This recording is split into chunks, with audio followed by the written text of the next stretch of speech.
In Kaduna Central, Senator Shehu Sani revealed that senators receive 13.5 million naira monthly as running cost.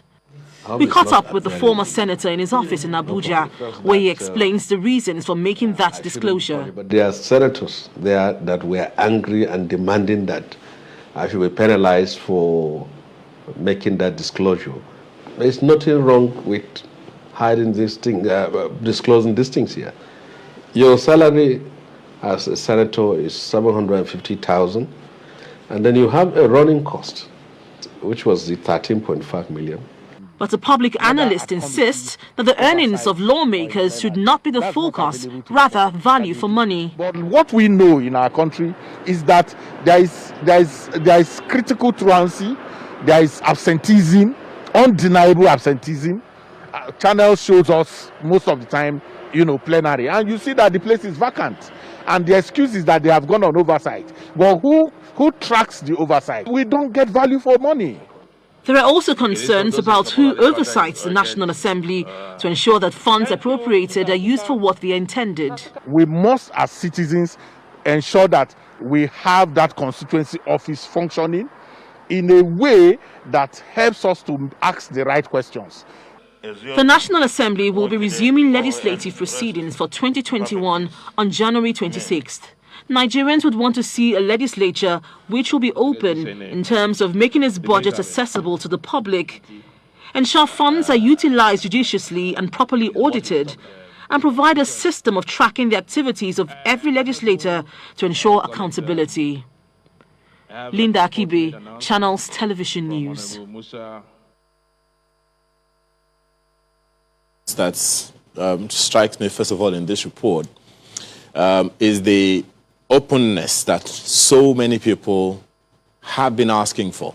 Nigeria is signatory to that open government, that OSIWA, where we signed up to it. A number of states have also signed up to it. Nigeria is expected to display a good measure of openness in all these things. You look at the budget details of certain ministries, departments, and agencies, you're looking for them, you can't find them. And so many people have been talking for the details of the budgets of the National Assembly, the senators and the House of Representatives. And you're wondering, is there really something to hide? Because for as long as we have human beings in any system, the truth, facts will always come out. And for the senators to be saying one thing and for people to be discovering something entirely different, it raises a lot of questions about how open is government really.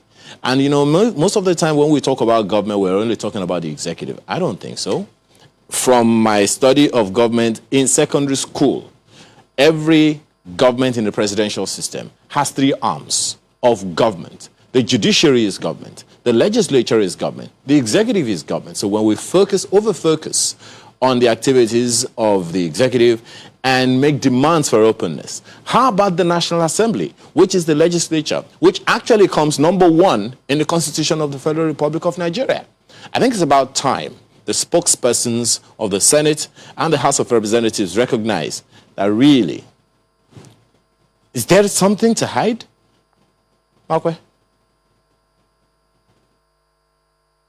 Well, away from something to hide, because as Linda rightly pointed out in that report, we have been on, when I mean we, I mean the media, and Nigerians have been on this matter for as long as the legislature has existed, at least in the Fourth Republic. As for, the fact that people sometimes forget that legislature is also part of government, we can blame that on the years of military rule where the legislature did not exist, and it's only now in our newfound democracy that they have been in existence, and people are beginning to understand just what their roles are. And even then, sometimes we still misunderstand what they're about. Sometimes legislators still have to say, no, this is not my job. It's not my job to build roads. It's my job to ensure that it is in the budget and ensure that that job is done. But that's the most I can do, to make laws for the good governance. But sometimes you have to ask, do they follow those things? Then we have also asked, about the cost of governance, especially from that part of government. So that conversation has been on for a while, at least in many circles that I have seen. The question is whether there has been enough transparency greeting it. We know that one of the autonomous lines in a budget is that goes to the National Assembly. I think some years ago we saw 125 billion, it's been around 125, 115 billion for the last 2, 3, 4 years, budgets of the National Assembly. The question is, what are they spending it on? For a number of Nigerians, they think, oh, it's not just 360 House of Reps members and 109 senators that were spending 100 and something billion on. But then they tell you, oh, we have offices, we have constituency offices. There's a whole office that helps to run that arm of government, and they're captured there. There's also Legislative Research Center. There is this, there is that, all of that is encompassed. And that's why you find someone like Emeka, I'm trying to remember his name now, one of the analysts in Linda's report, who says it's not so much the amount of money that is spent, even though, yes, that is important. We would like to see what is going on there. It is the value we get for money. And he talked about truancy. He talked about the fact that, even the so-called oversight jobs are not done. When you see some of the things that is happening with our budgets from year to year, you have to ask, where was the legislature when all of this was happening? Did they close their eyes? Were they sleeping? Did they take note? So that's, for a lot of Nigerians, is the question. Are you delivering value for money? And I think for me, that's the question as well. Much as, yes, it is important that we know for real, and, it is important that that question is answered once and for all. While we're trying to answer the question, as complicated as it might seem, even though you have to ask, why is the question complicated? The question is, even given what we're paying right now, are we getting value for money? That's for me is the bigger and larger question. You can pay 5 naira, you can pay 100 naira. It's what is important to you. Are you getting value for money? But to whether or not, to how much you're earning, one of the things I love about what I do on a daily basis is the fact that you can have a very frank conversation. And one of the places we do that here on Sunrise Daily, we also do that on Hard Copy. In the last 2 episodes of Hard Copy, Terry Kumi has been following up on that. He had a conversation with the Ramfak boss, because oftentimes when you have a conversation with members of the National Assembly, they'll say, oh, no, we're not the ones who set it. It's Ramfak, the revenue, well, I call it Ramfak, Revenue Mobilization and Allocation Commission. And Fiscal Commission, yeah. Fiscal Commission. And Ramfak is now beginning to push it around to say, oh, we set it, but we don't follow up. Whose job is it to ensure that whatever it is you set is what is actually obtainable? And, is there an anomaly when you say that Ramfak should set something which is in the executive arm of government, and, it's talking about another arm of government? Can they really set salaries and allowances for another arm of government? I don't know how that's supposed to work, but, they do not follow up, and I think that's where the gap oftentimes is. Ayo. Well, the question, I will summarize the question as this. The executive is oversighted by the legislature. Who oversights the legislature? I think we should find an answer to that one of these days. But while we're still waiting for that, Malkwe, let's go straight into the papers. Let's begin with the Daily Independent this morning, which begins with banks to rationalize staff branches as costs mount. The Daily Independent opens with that this morning, and you're wondering what exactly is going on here. Banks to rationalize staff and branches as costs mount. What's that about? The details are right there on the inside pages of the paper. And right under the picture you see on the front page, of course, you see that line as well. 2023 presidential race to liberate Nigeria. Great question you may want to ask is, okay, well, we had it in MAGA, Make America Great Again. Maybe this is something in that line. You may want to check the details.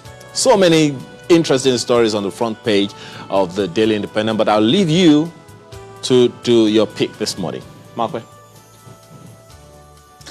Well, the Daily Trust has this one. It's a very tragic story on the front page this morning.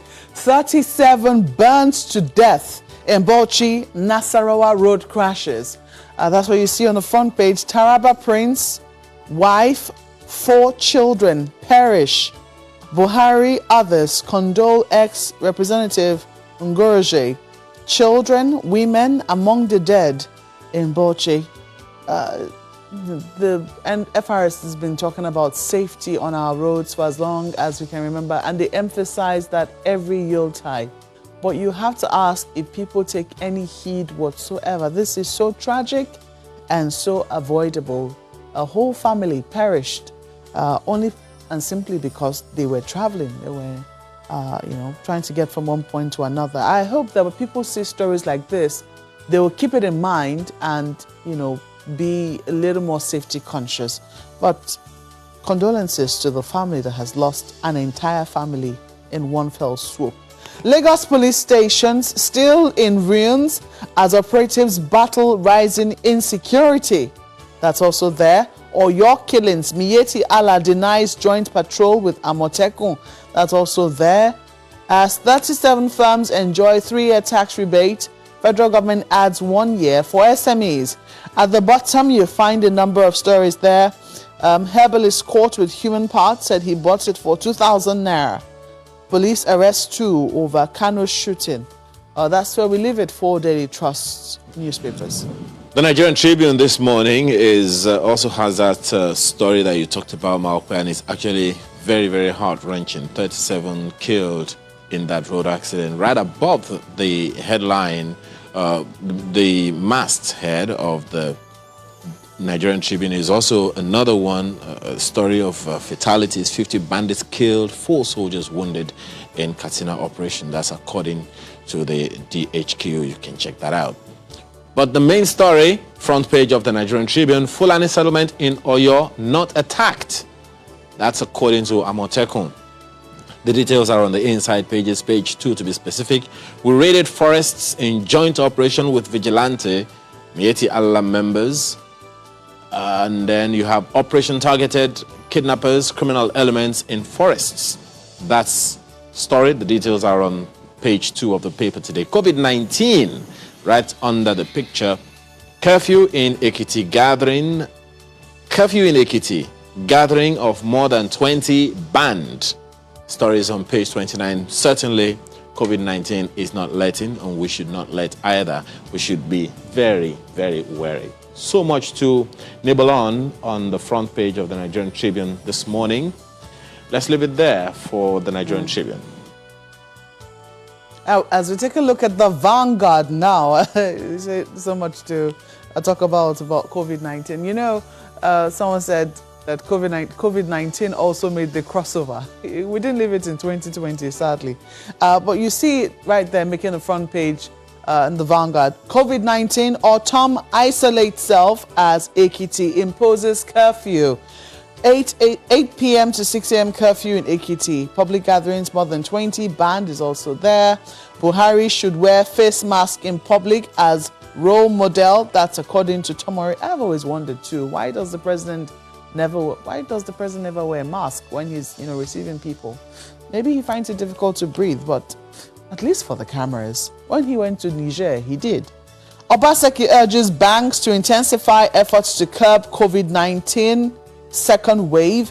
How vaccines will be administered, that's according to MPHCDA, and that's the Primary Healthcare Development Agency. Frontline workers, adults, uniformed personnel, high burden states, top priority list.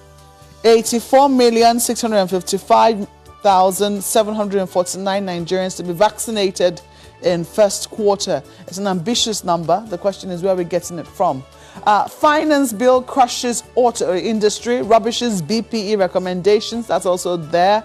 309 billion naira investment under threat. Banks jittery over loans to industry. Industry leaders kick is also there as well. A number of other stories on top of the nameplate, but Armed Forces Remembrance Day is another one. Nigeria stronger together. That's according to Oshibajo. Let's leave it there for Vanguard newspapers. You see that part about the finance bill? definitely worth giving a little more attention than. By the way, 309 billion naira is no small money. Nigerian News Direct is next now, still talking about the economy one way or another and the way it affects you. Unclaimed dividend, dormant accounts, FG shareholders at war over 895 billion naira loan proposal. Of course, the riders Serap warns FG to shelf plan and loan proposal to cripple banks. That's according to the president of BACAN. The story is on page 3 of the paper this morning. So many stories right there on the front page, but right beside the picture on the bottom strip, as you see there, NIN, FG faults Nigerians' fire brigade attitude for crowd at NIMC centers. That story is on page 4. So, Mokwe, I guess it's your fault. That's the Nigerian News Direct today. Fire brigade, huh? Okay, we accept our faults. Please, can you make sure that we don't catch COVID while we're trying to do it? Because, you came up with the policy. Leadership has this one. 2023 calls for Igbo presidency spark national debate is what's on the front page. Igbo can't deliver a presidential candidate, says Middle Belt ethnic nationalities. It's the turn of North Central, and that's according to NCPF. What's all this? No, it's time for Southwest to take the shots. That's according to Afenifere, YPM. Northern elders insist on merit, competence.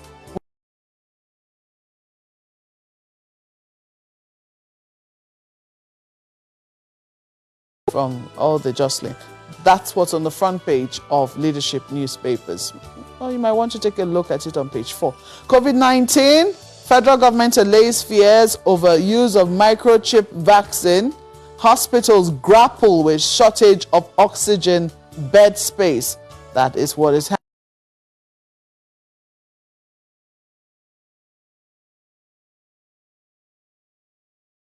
May hurt economy. AMCON warns. That's also there. And they have the story. Obiozor emerges Ohaneze president. It's also on the front page of leadership. Let's leave it there for the paper. Well, that last one is what the Daily Times newspaper leads with this morning. Astute diplomat George Obiozor elected Ohaneze President General. That's on the front page of the Daily Times newspaper this morning, along with a good number of other stories, including right above the name.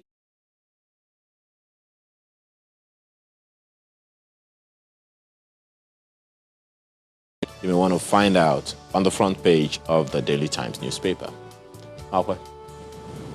And the Guardian has this one. Late PIB passage threatens 4 trillion naira marginal fields earnings.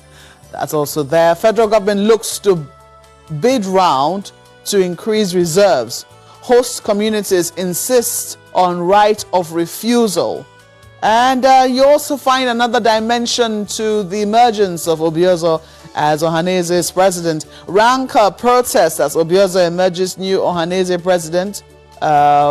Who's speaking? You might want to know what's causing it. This is not Ohaneze we inherited, says ex-scribe. Factional group announces separate result. Abaribe.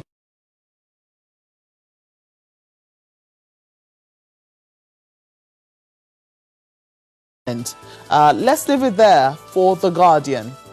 It is interesting that that is causing such conversations now, especially when the leadership newspaper led with that story that you talked about on Igbo presidency. The Blueprint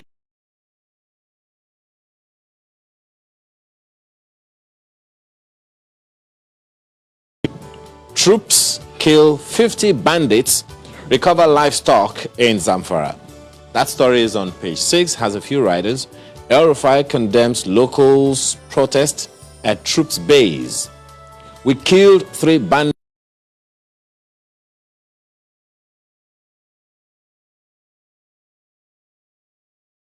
in Kogi. Ekiti police on 24-hour patrol to tackle kidnapping. Let's join hands to end siege. Makinde begs Nigerians. All of that you'll find on page 6 of the paper this morning.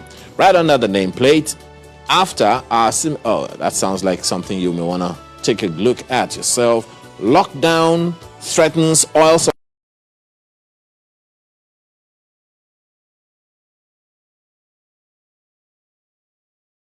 What it's all about, do check on the paper, on the inside pages of the paper today. That story about Obiozor emerging Ohanaeze Ndigbo President General is there, as well as Ekiti imposes curfew, bans public gathering, and so many other stories you may want to pick on this morning. That's the Blueprint newspaper this morning. I guess that's the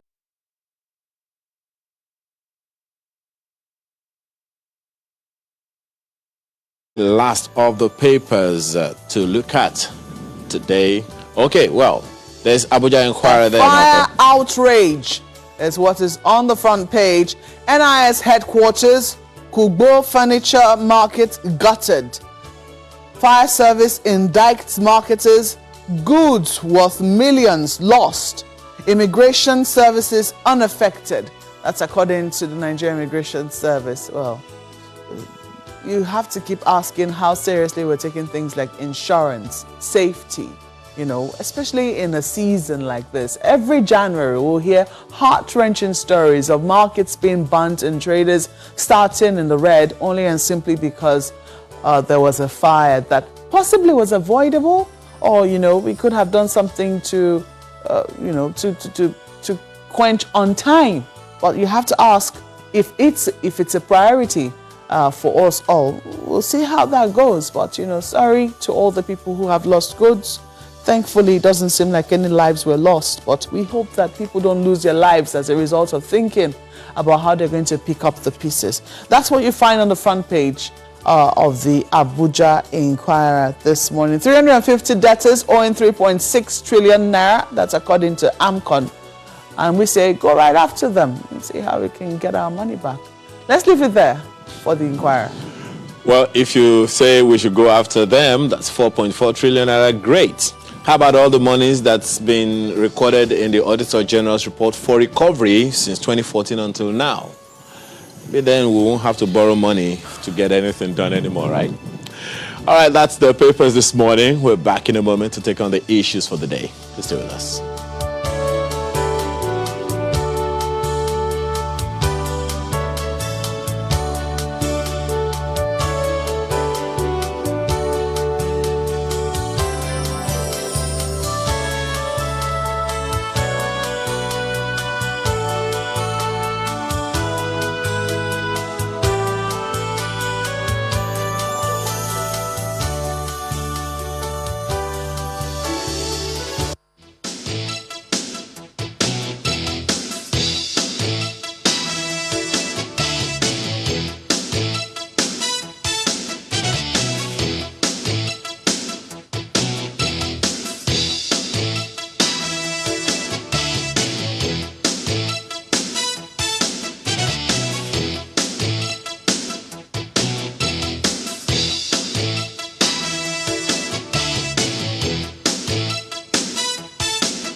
Baga Road Market was famous for international fish trading for many years.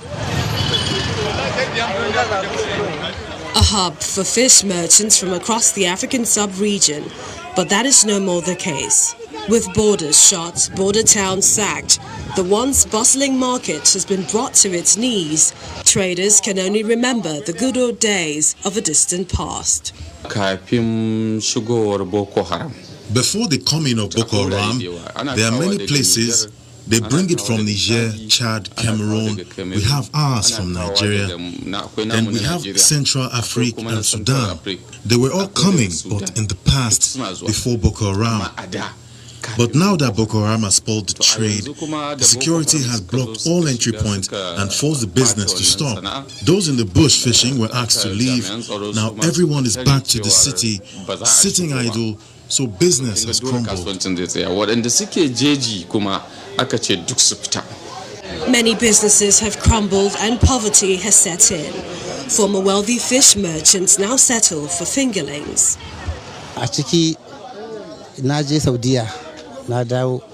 It was from this business I went for pilgrimage in Saudi. I built a house with it. I take care of my family with it. And I sponsored my parents to Saudi, all from the proceeds. But now everything has changed. Feeding your family is now very hard. 11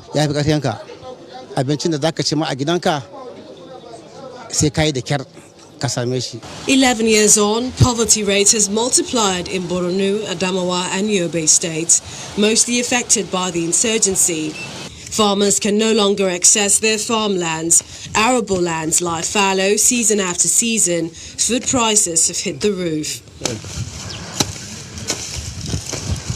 Farmers who dare to go to their farms risk being killed, as was the case in Kushobe, a Borno town where 50 rice farmers were killed just recently.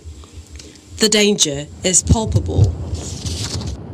If you will come with me and we walk for just 4 kilometers, you will run into them. You cannot go to the farm. We want the government to take measures. For a region with a cumulative unenviable record of over 76% under the poverty line, the poverty indexes for Adamawa 59%, Borno 70.1% and Yobe 90.2%, the once hard-working farmers seemingly turn beggars, many unaware of where the next food will come from. There can be no development without peace, let's be honest. There is no peace in Borno, Adamawa and Yobe, and therefore it will be difficult to see meaningful development. What we are concerned about in these areas now is the humanitarian aspect that follows the security challenges or the insurgents. In Adamawa and Taraba states, kidnapping, communal clashes and other criminal activities leave thousands displaced, exacerbating power. In the economy, I think, contributed to a certain extent to it.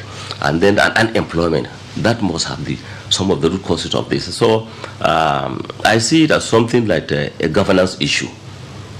What I will also suggest here is that both state and federal government should, I think, have a platform to look at how do they address this particular issue, because unemployment is a disease.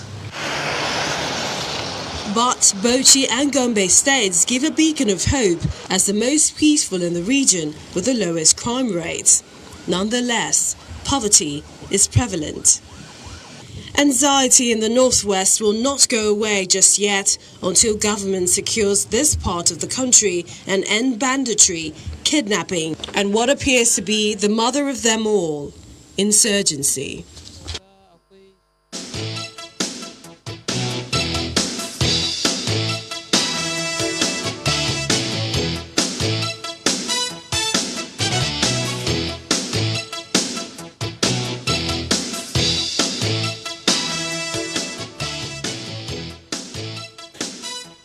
Welcome back. We're going to be sinking our teeth right now into matters that affect security. You saw the report there. Some people will say that when it comes to security, the issues around it are legion. I don't want to talk about how they're almost demonic in nature, but oftentimes, or so far so good, when you look at it, they have been most challenging. And for a lot of Nigerians, they look with consternation at the security challenges that face us, because it looks like we're out of our depths. But let us find out from the experts this morning what they make of it, especially since the president says, oh, you know, it has not been so good, but it's an area that we hope we will do much better in. What should we be doing better as a country? This morning we're joined by retired Major General Henry Ayola. You're welcome to Sunrise Daily this morning. Thank you, Marco. Good morning. Good morning, viewers at home. We also have with us Alfred Ononugbo, who's going to be joining us via Zoom. He's a security consultant. You're welcome to the program, Mr. Ononugbo. Yeah, thank you very much for having me. God bless you. Okay. even though we could barely hear him there. You know, hopefully we'll be able to correct that as the program progresses. But you have been able to, I mean, you're a Nigerian. Of course you're a Nigerian. And you live in Nigeria. You have served the Nigerian military. And oftentimes, I'm sure that every time you see a challenge, that you see either our troops losing their lives, or you hear of Nigerians dying in situations that could have been avoided, or you hear them being kidnapped, as we saw with the Kankara boys only recently, or you see them being killed, as we see almost on a daily in the Northeast and different parts of the country, banditry on the rise. I'm sure a lot of things go through your mind. Do you ever wonder if we have lost the plot when it comes to security? Thank you very much, Maukwe. Well, the last time I was here, we tried to do this after-action review or critic, or a post-mortem, or workshop, or whatever you want to call it.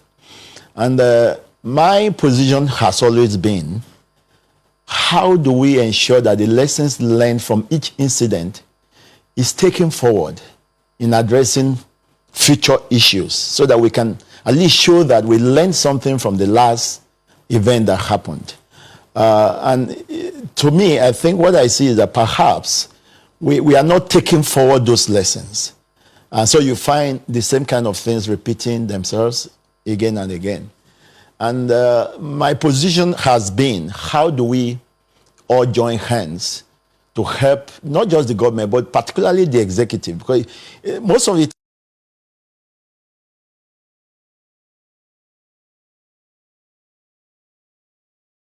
to help, so that it comes as a convergent effort and a synergy of all the arms of government. The other arms of government, sorry to interrupt, seem helpless. And you talked about taking lessons. I mean, we're going to come to the arms of government because there's a whole conversation there. We've seen members of the National Assembly threatening to resign, as a result of the deteriorating security situation in their constituencies. We've seen that happen. Well, we'll get to see anybody resign, but we've heard them lament just,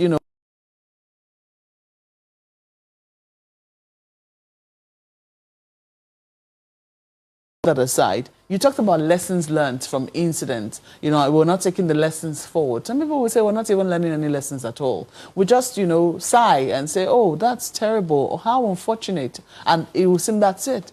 We don't seem to have learned any lessons which we want to take forward to, because if we learned lessons, there'll be questions as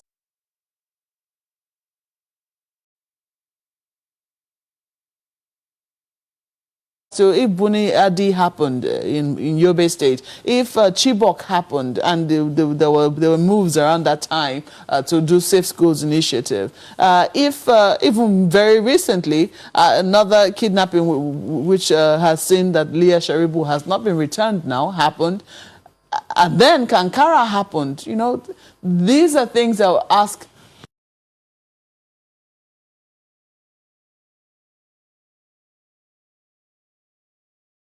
Thank you very much. The way I look at it is this.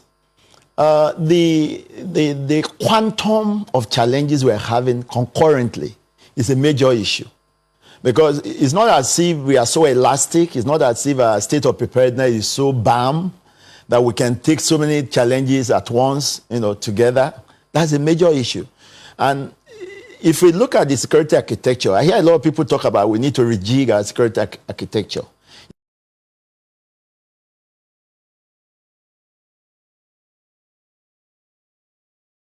Ministries, we oversee particular set of issues.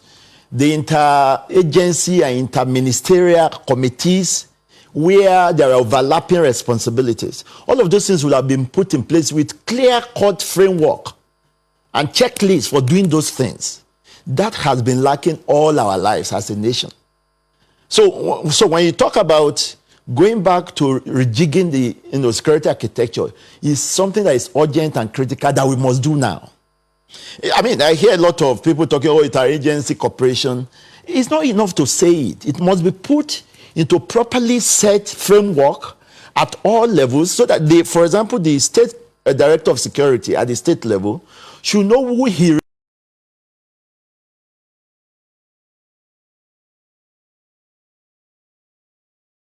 and each person sharing. I'm just taking that as an example. If they say, even from the ministerial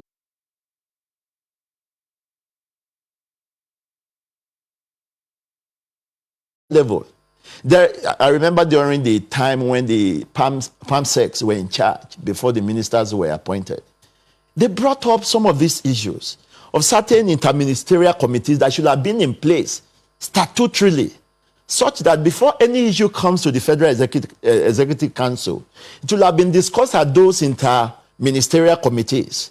They will have been studied, so that by the time it comes to the Federal Executive Council, you are only coming to look at the reports of such interministerial, interagency committees' work to make a final decision.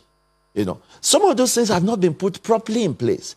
A lot of times, it's not as if the agencies are not cooperating, for example, security agencies, but it's like you do it as you will. It's not supposed to be optional. It's supposed to be something that is written down with the appropriate checklist, and where you don't even do it, there will be sanctions that are swift and sure. You know, so putting things, strengthening our institutions and our structures, our systems, our procedures, processes.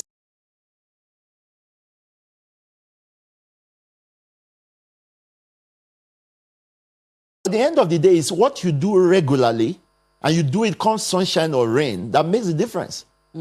Let's quickly switch to our guest in Lagos now. Ayo. Thank you, Mokwe. Mr. Nonugbo, one question came to mind the moment we began this conversation. And even from some of the things that you may want to respond to in all that Major General Ayola has spoken about. Do you think we have been able to track the root cause of this insecurity issue in the past 11 years? Well, I first would like to appreciate the Nigerian soldiers and the officers and men of various security agencies who have been battling and putting their lives on the line to keep us secure.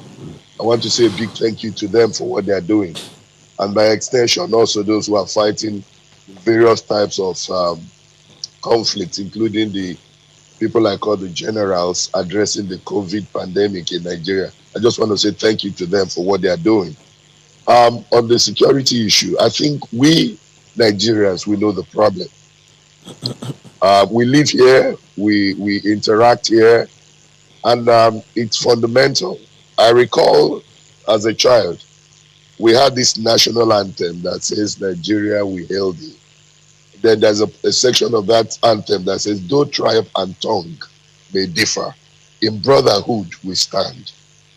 And I think if we had sustained the spirit of that anthem, I think I have right to believe that we would have fared a lot more better. We are Nigerians. The threat comes to us as Nigerians. I don't want to separate between the security agencies, the politicians, and the general public. Collectively, we are Nigerians. So the threats are threats to all Nigerians. It's just the approach and what we are doing, like General Ayola said, we've not been able to bring our political will to address some of these challenges. We know them. We see them every day. We talk about poverty. We talk about inequality, injustice. These are, embedded displeasures people transmit around. And they're also in stories we share at home. Stories that tend to promote ethnicity and religion. Now, these are remote causes. And people are products of the society. So if I come from a community where they hold another community in contempt, I'm most likely to discriminate against them or hold very negative opinions about them. So I think it's in our orientation.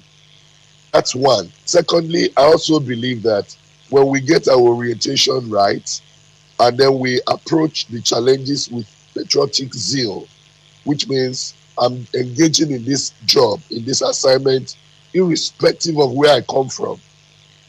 There are certain things we have allowed to become part of our society that tend to create insecurity more than building peaceful communities and harmony among. So I feel national orientation is key. So we know the problem.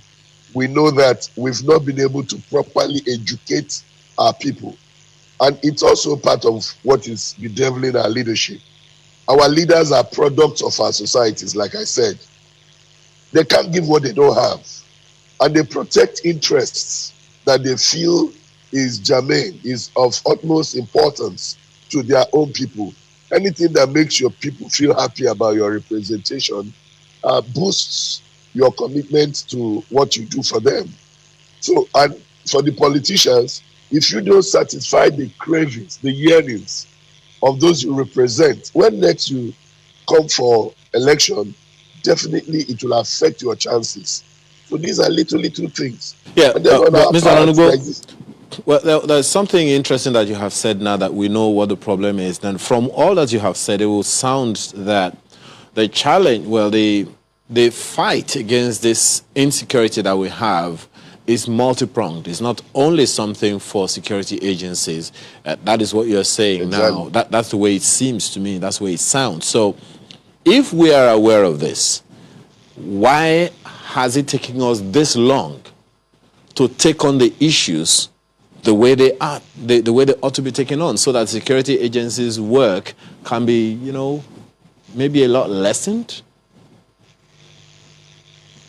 It will be sad to inform you that Ayo, Nigerians do not trust our security system. And this is because of the behaviors of few individuals who have brought the reputation of the service to disrepute. Nigerians feel more comfortable with jungle justice, you know, solving their problem themselves. Nigerians are overwhelmed by undeliverables from the leadership that they don't believe. The fact is, Nigerians don't even believe in the government. You know, that's why our elections look like war. You have to buy your space. You have to force your way in. You have to blackmail, kill, damn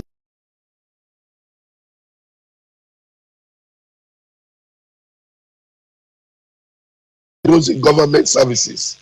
We don't believe in them, and they have not helped matters.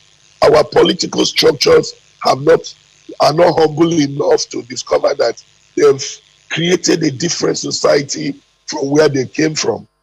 You know, so Nigerians have problem placing confidence in government institutions. Even Nigerians working in the system, they are part of those who bring down that system. Go to public offices, go to government secretariats. You go through experiences that tells you nobody is here to serve you. So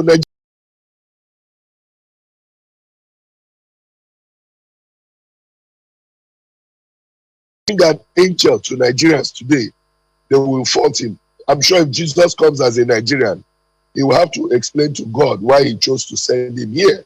Because we've lost confidence. Probably because of experiences. We must have our finger on the facts. People have been disappointed.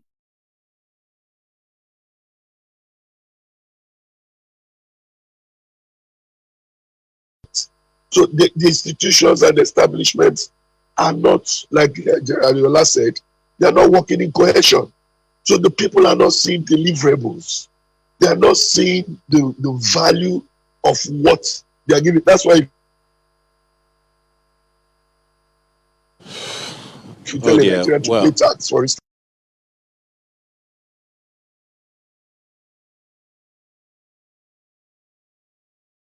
becomes an issue. So that's the problem. We don't have that.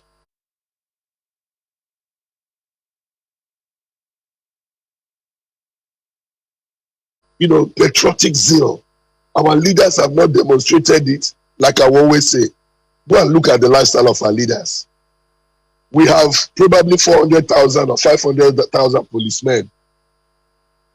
Half of the population of the policemen are guarding only our political and public officers.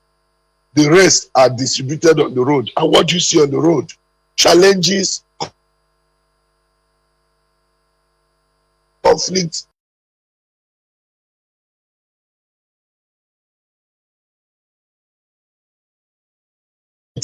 So we must build back that connection. The politicians must sit back to say, let's sacrifice.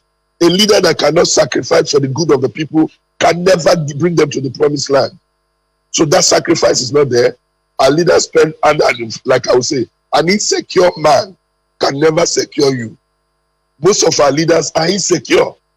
The kind of security apparatus built around them tells you they're insecure people. So how can you relate with people who are threatened like you, and you are more interested in securing yourself?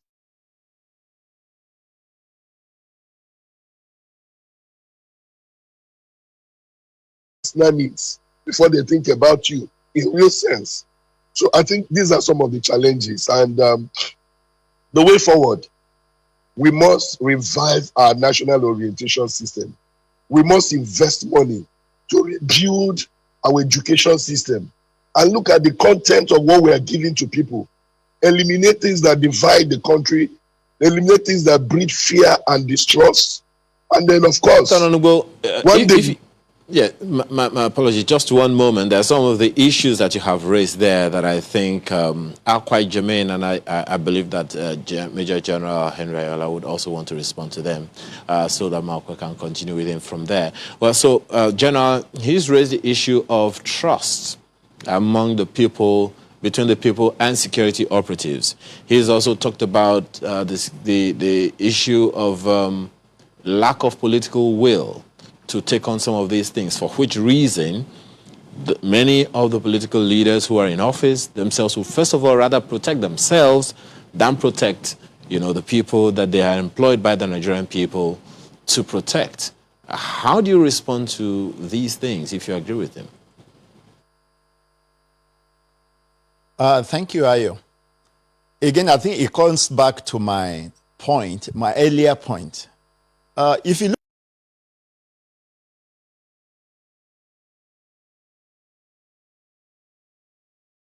force, we amount to very little, and that's what we're seeing.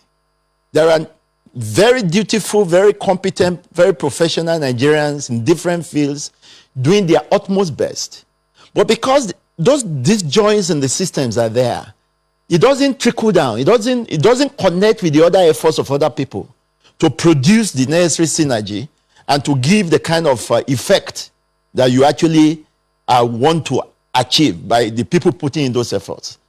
And that's why I'm saying, look, it calls for a holistic restructure. And that's, of course, I'm a proponent of restructuring. And I think it solves a lot of our problems.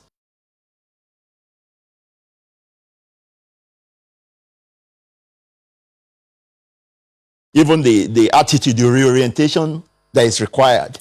Yeah. So far, we are just a multinational entity, a country. No, we have not made deliberate, cogent efforts that can actually engender citizenship among Nigerians. Create that construct of a Nigerian citizen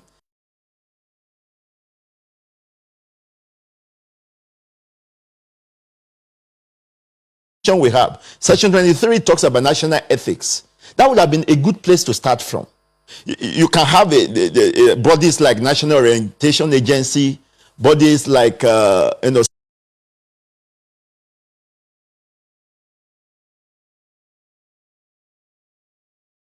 run all kinds of publicity, creating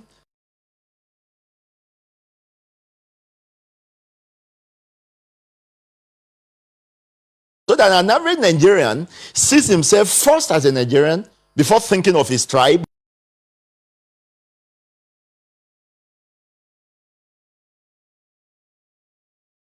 A combination of multi-ethnic groups.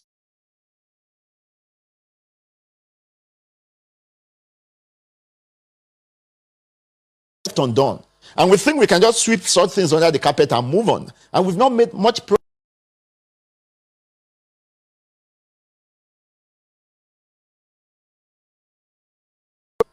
Integrity, dignity of labor,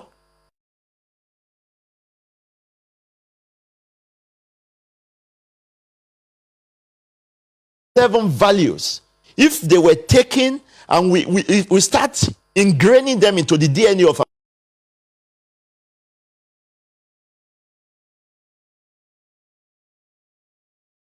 business, then a national orientation has taken place. Then people can begin to see, what can I do? And look forward to their own contribution to the nation. Okay, we've not done any of that. Of course, we put in some things. I mean, people.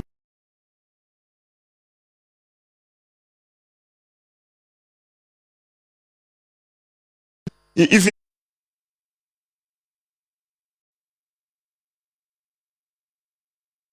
you don't mold a man, a child at the age of that.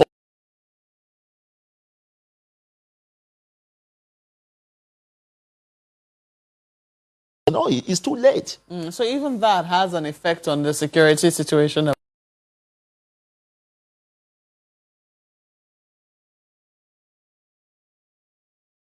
A lot of Nigerians have lost faith, in government.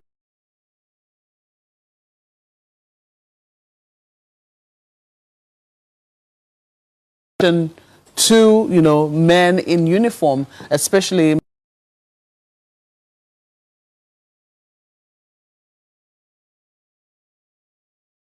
continue, at least we have some stability. We can wake up and come to work, so to speak. I'm wondering, how do you reconcile that? Especially now that we are in the Armed Forces Remembrance, should I say, week. We are approaching the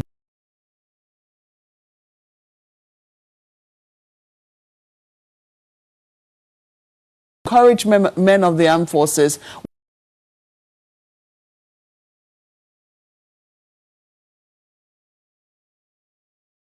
for our security agencies.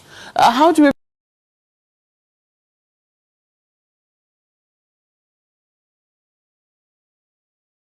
appreciating our servicemen across board? Usually, the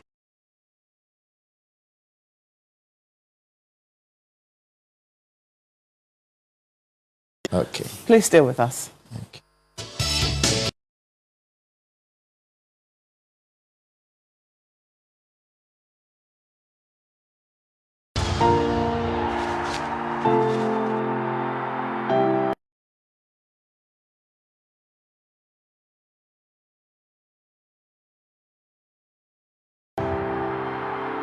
Everything has been prepared for you.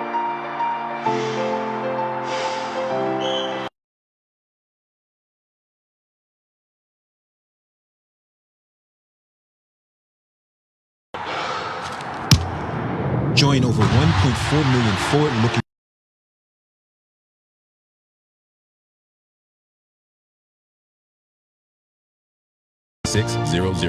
Standard IBTC Pension Managers, a member of Standard.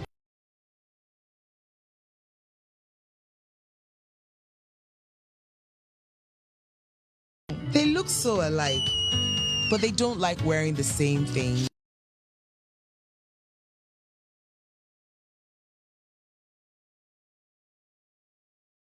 Everybody believes their way is best. That's why Golden Penny Pasta is our favorite meal. It allows me to satisfy everybody just the way they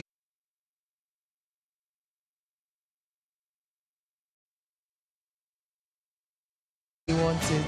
Golden Penny Pasta, made with durum wheat, is tasty, nutritious.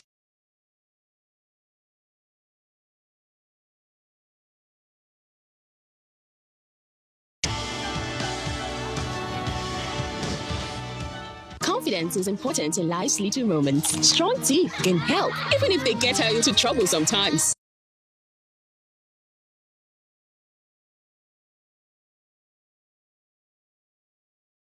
I give my family confidence with Pepsodent Triple Protection 123. Its antibacterial action formula gives them cavity protection,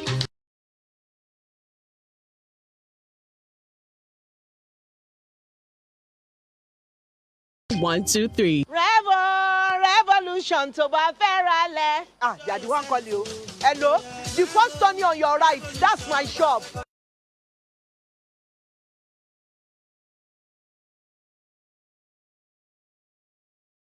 Gift from Revolution Plus Property. party Christmas promo. I collected my money that I'm contributing with Samuel Alajo and now use it to buy land. And they gave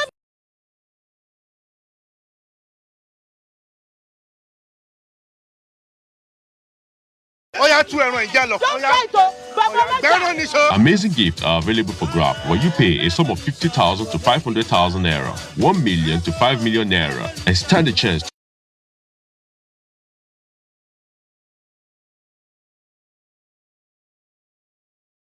Contribution push and forward. Me say one job Revolution Plus Property Christmas promo. Some of the key priority areas we will direct our attention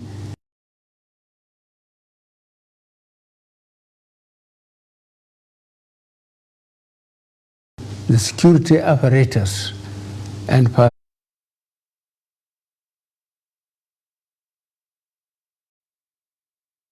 personnel of the armed forces and the police with a view to enhance their capacity to engage, push back, and dismantle the operations of both internal and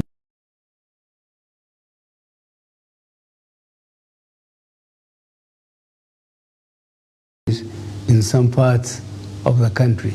It proves that Nigeria has the internal capacity to decisively deal with terror attacks on our citizens. However,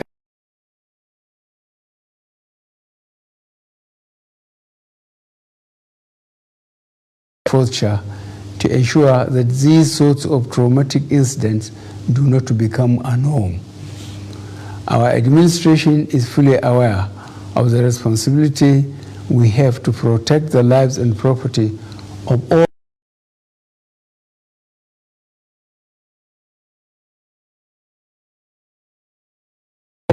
to our national security and civic well-being.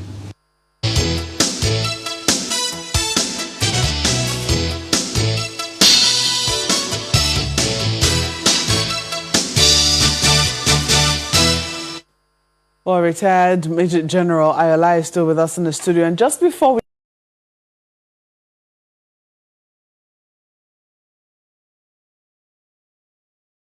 security of our security agencies, while at the same time demanding from them, the responsibilities that they ought to deliver for the well-being of Nigerians.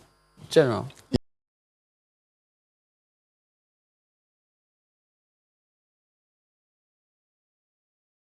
Make the effort to improve their well-being, their kitting, their equipping, their training, and all of the necessary capacity building measures. Of course,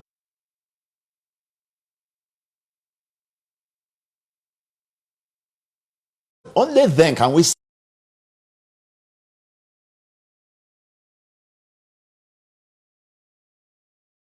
to also join to use this opportunity to appreciate all the security servicemen, officers and men, both in the military and paramilitary, particularly as we celebrate the Armed Forces Remembrance Day, that we appreciate them, we love them, we thank them for the good work they are doing, and we encourage them to move on.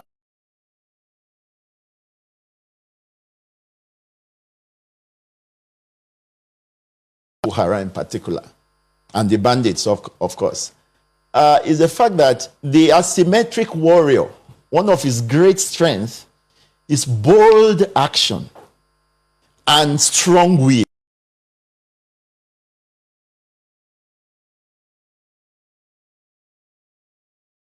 That is the fact that that weaker enemy, who knows that ordinarily he's weaker than the adversary he's fighting, wants to take advantage and offset that state of weakness by being unnecessarily and outrageously bold, and then striking some kind of surprises that will demoralize the bigger enemy.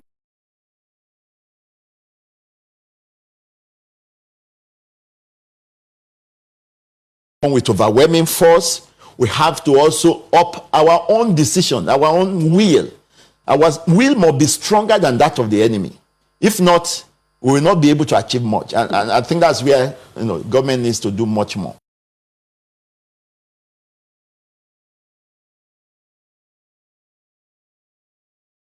course, those who have fallen.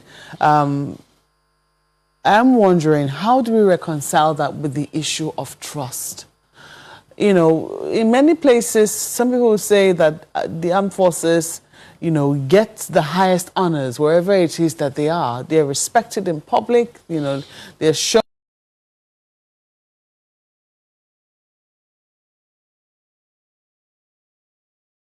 an agency that you trust, that you also respect.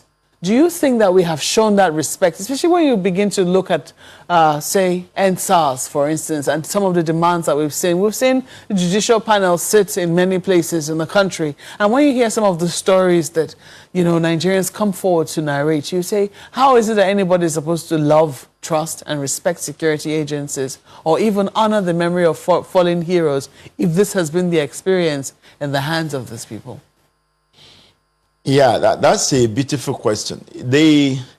Last time we talked about this, I made the point that we must discountenance the fact that, or rather, we must take to heart the fact that the bad examples that we see is not reflective of the majority of the security forces we're talking about. And so we must factor the fact that there are always delinquents and malfeasance in any setting, even in the whole society. Why do nations have correctional facilities? Why don't nations just have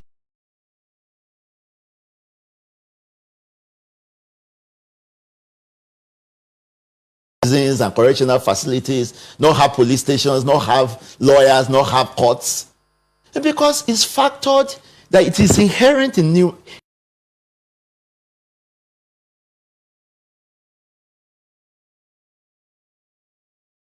So, and what every society tries to do is to reduce that percentage to the barest minimum. Recently, we had one of the Scandinavian countries having to shut down some of their prisons.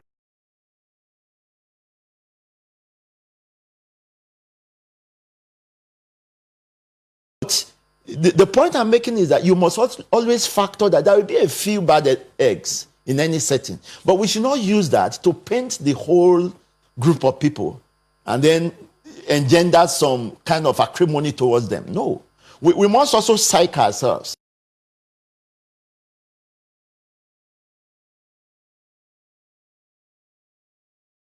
Honor them, let's trust them. I think it's a matter of part of the reorientation we have to do to ourselves also. How is that affecting the output from the security agencies? How big an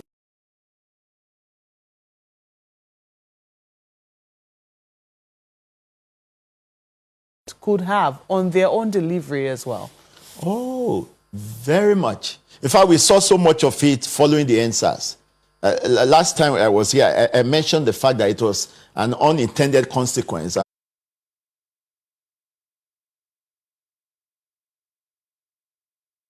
And some of the collateral damages that we saw, that the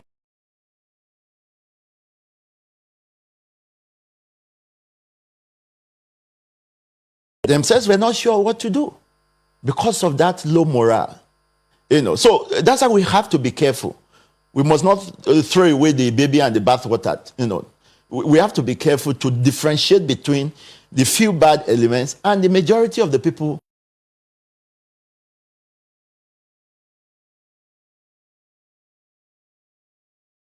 And I think that will help. And then that will also ginger them to put in more. Of course, there's always room to do better. You've talked about rejigging security agencies, and the president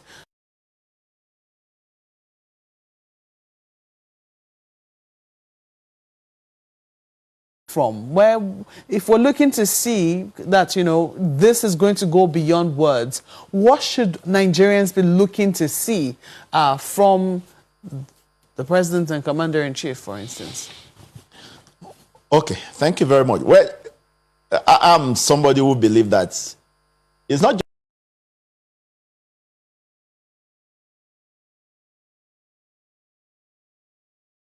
different levels of leadership. But he has the biggest responsibility. Yes. Let me address it this way. Say from the federal level, okay, at the national level.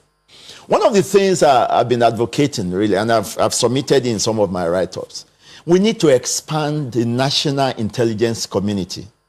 There are many private Nigerians, private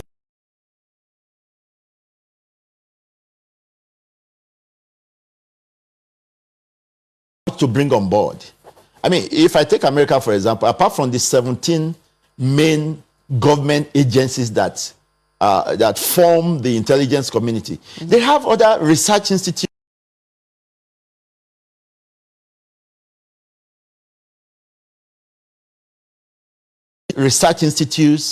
They even have some defense contractors who are part of the intelligence community. Some of them have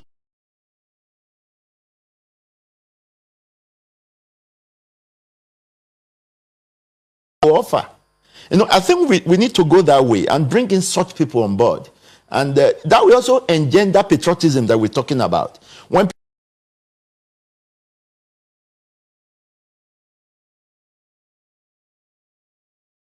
and that is really very staring us at the face right now. The 2021 budget just came out, and I took a look at it, and I looked at defense, for example, has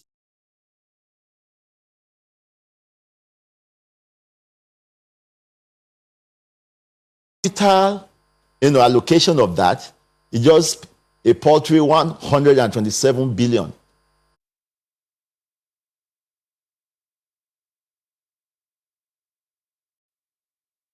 We just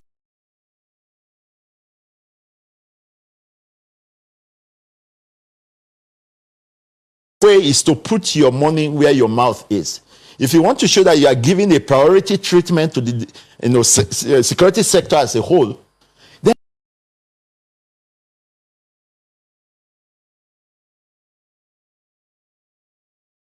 there can be supplementary. Unless, of course, there can be a So these are areas to look at. That should be a multi-pronged approach to funding the security sector, not just the single envelope of budgetary system. Well, General, as you rightly pointed out, it's an ongoing conversation and it's constantly looping, one into another. We'll see how that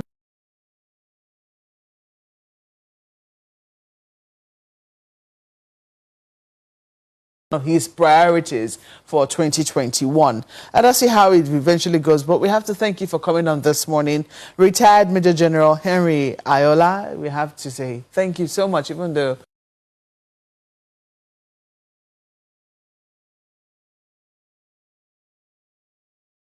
it's not back to you, Ayo. Oh yes, I would have very much loved to ask General Ayola this question, but I think it's something that Mr. Ononubu can still take on as well. Mr. Ononubu, and this question we have had to take on before, and that's the fact that most of the time when we talk about insecurity,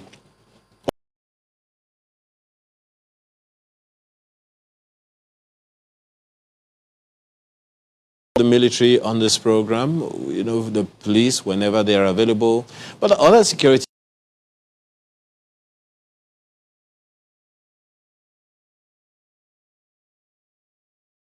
Does that mean they're not relevant anymore in the security architecture? Thank you very much, Ayo. I think that goes back to what I was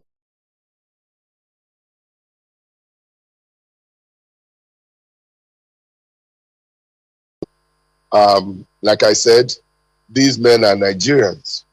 And if things are right, not perfect, but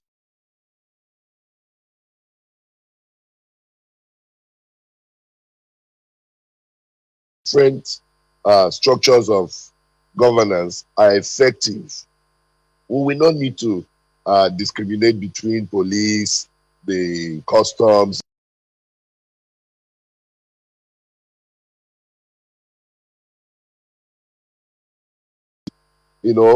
A couple of things were going through my mind. And I felt like I should appeal to Mr. President.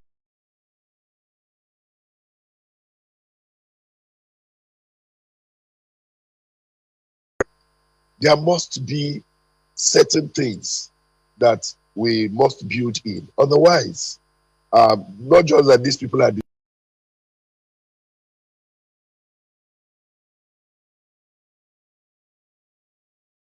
discriminations, you also see criminal discriminations because those who collaborate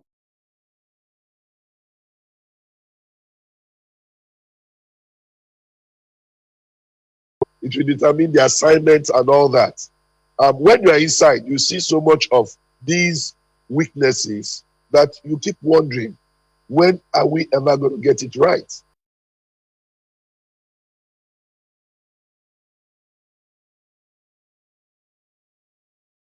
Crime, people will take it seriously, and you do that without discrimination. So back to your question, it's unfortunate. It's part of those.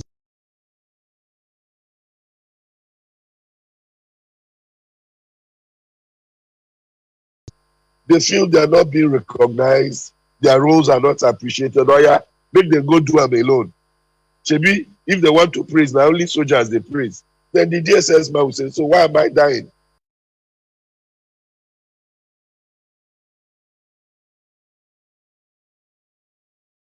Agency. So the man begins to work with wisdom and caution. He begins to eliminate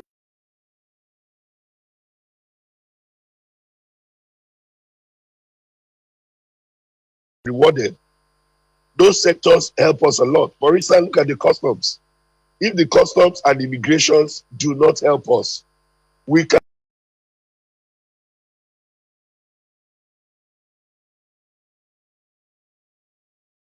Yes. So we need to look at them, appreciate them, encourage them. Yes. Perhaps that's one segment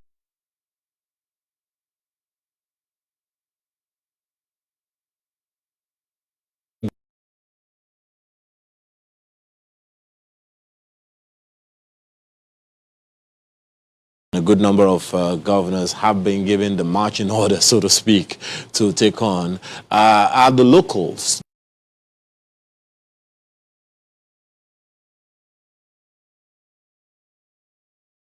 or mitigating insecurity challenges? Do you think that the local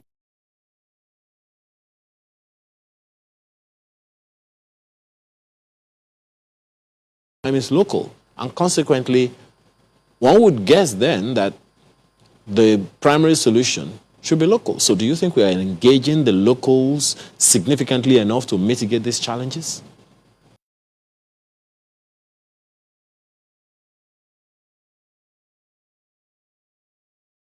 A lot of communities are in courts. They are fighting because people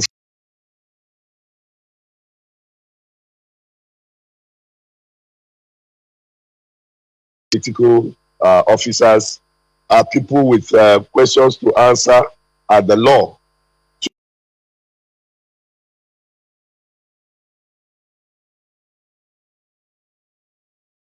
Nobody will give him information that could lead to his death. Because sometimes when intelligence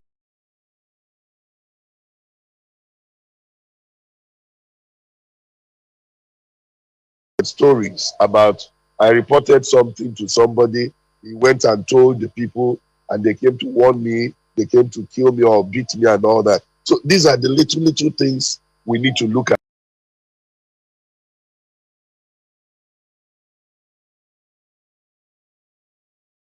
Also the most effective for crime fighting, because in my community we know everybody. We know those who are smoking in their hemp, we know those who smoke ordinary cigarettes, we know those who go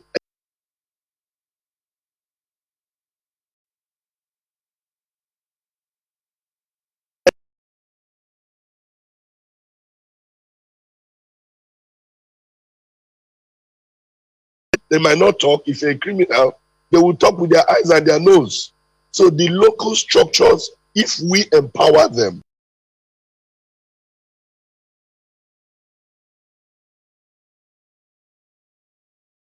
and then we must protect them. You don't meddle with crime without protection, because you will be easy.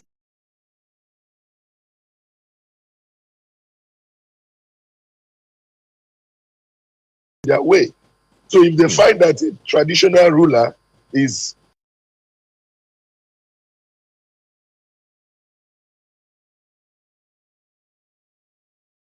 which is something that a number of people have also alluded to in some communities in the north. But as we told General, this is an ongoing conversation, and we can only hope and pray that we have all that we need.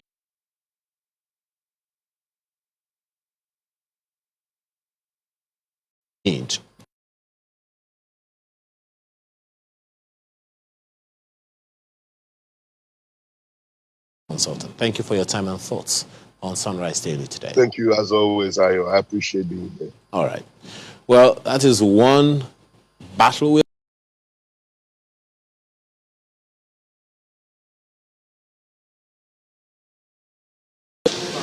Prior to December 2020, when Nigeria began to witness a steady rise in the number of COVID-19 cases, infections were relatively low, with a case fatality that was less than 2%. However, the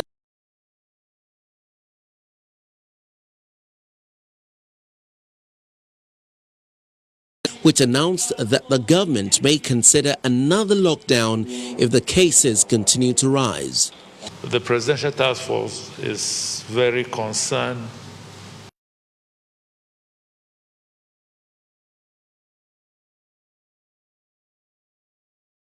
6th of January 2021, we recorded 1,664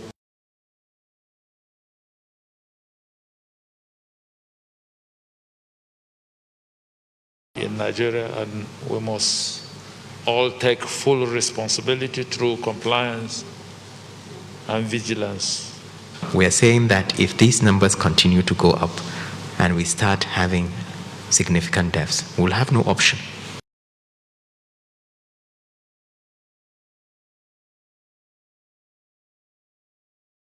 Critical interventions. Nigeria recorded 1,664 single-day cases of new infections on Wednesday, the highest in recent times.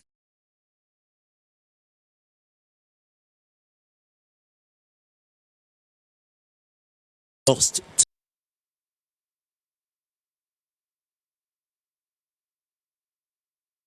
to the virus. Perhaps more worrisome for the task force is the infection rate amongst people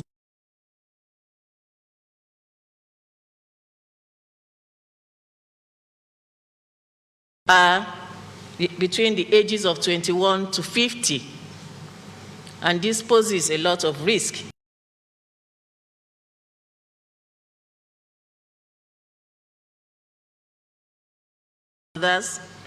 And so, in the process, if we were careless, we would have transmitted this virus today.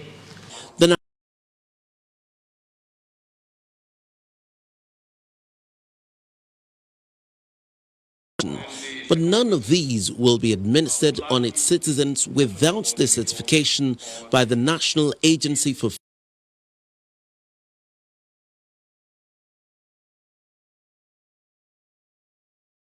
the vaccines, but providing information that articulates very clearly that these vaccines have gone through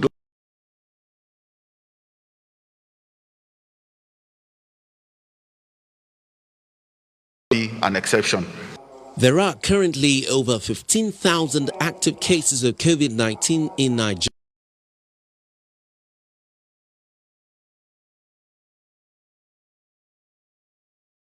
Treated and discharged from various hospitals.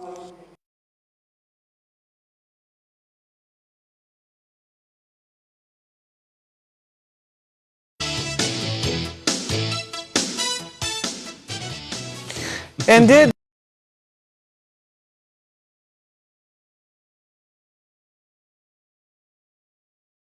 Thousand and 87 cases.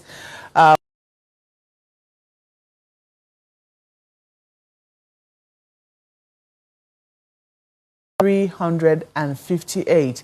And increasingly, there are people that you and I know. You hear, oh, this person was admitted.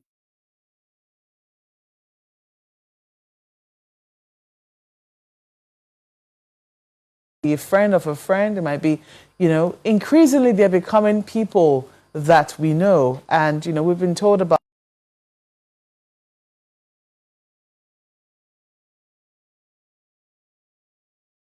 And the talks of a vaccine, you know, also coming to Nigeria. Where are we in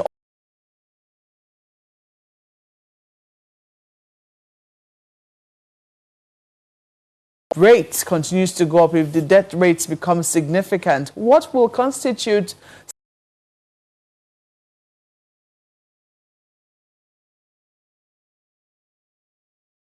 here to you, and welcome to Sunrise Daily.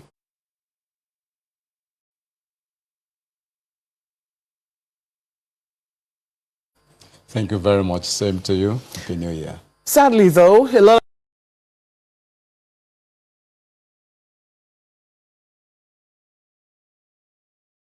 the crossover, like, you know, many Nigerians did.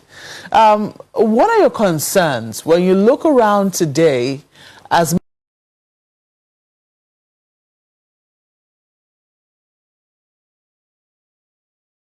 where we are? Thank you very much.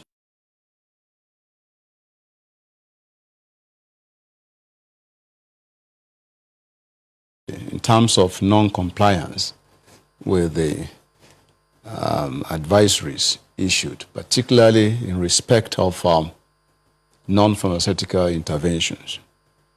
You go out there, you still see a lot of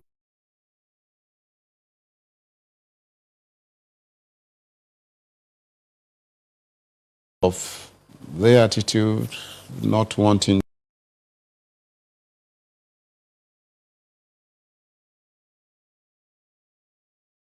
appropriately applied.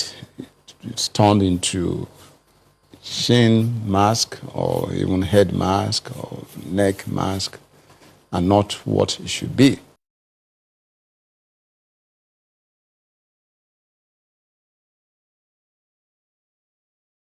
People still party as if nothing is happening, and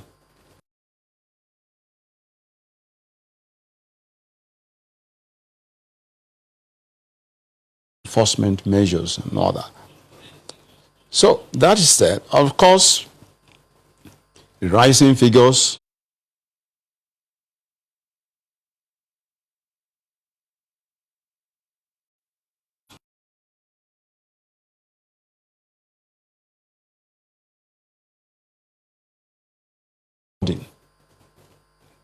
on daily basis now.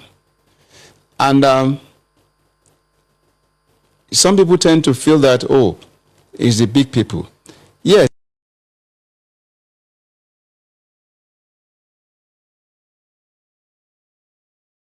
Wrote that when beggars die, you do not see comets. So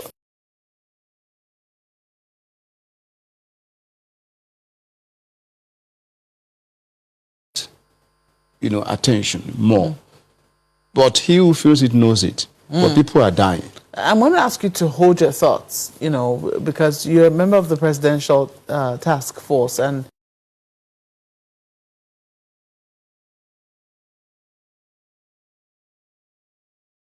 I want to believe that there's a strategy, there are thoughts in terms of how to tackle it. We'll come to that.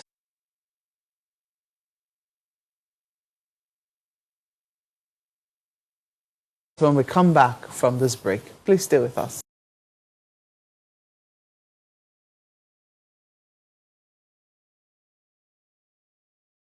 See how much it now looks better. Golden pennies and movie time. New look, the same great taste.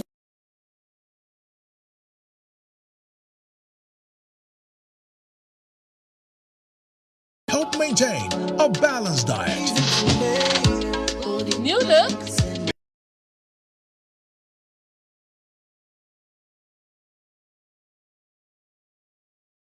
Soul food. Only one vaccine has been approved by WHO, which is the Pfizer BioNTech.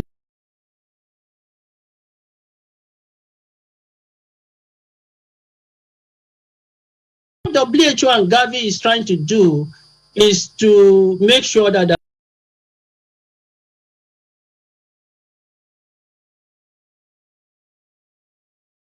So this thing will have to go throughout Africa. And that's why Nigeria is getting only 100,000 doses of the vaccine. The first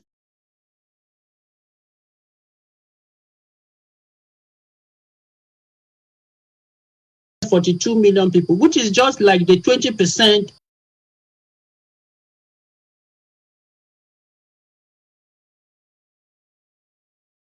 vaccines that will be approved, not Pfizer or Moderna.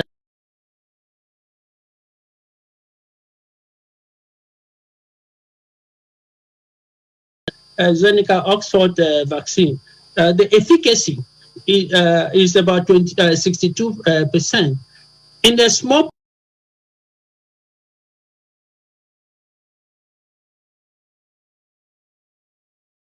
to get the 90%, and that is going to take time. The GSK Sanofi vaccine that we were banking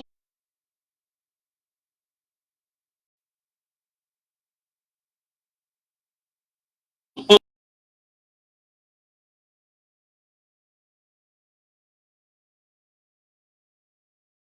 trials, because they found out that the dose that they were using was not efficacious in people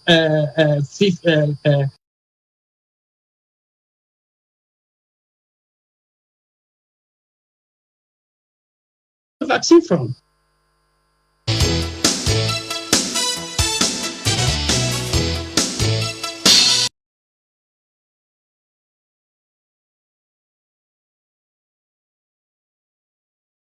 Is our guest, is the Minister of State for Health, and we're talking about the second wave COVID-19 increase in infection.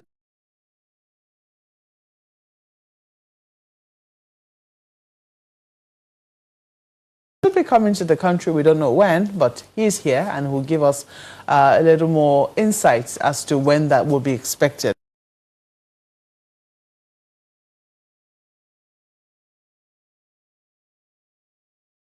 Attitude of a lot of people, saying that, you know, we seem to have, we don't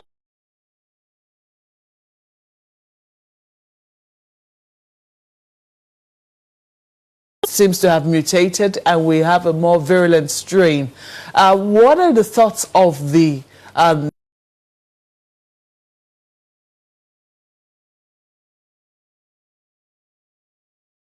Well, essentially, what the PTF is looking at is to continue our advocacy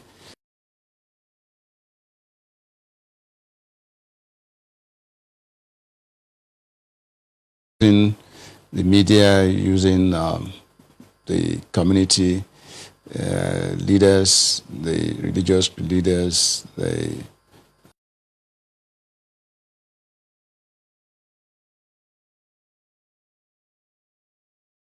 call risk communication. You must admit that it could get boring. I mean, in the early days of the pandemic, almost everybody was tuned in to the COVID, to the presidential task force every time they had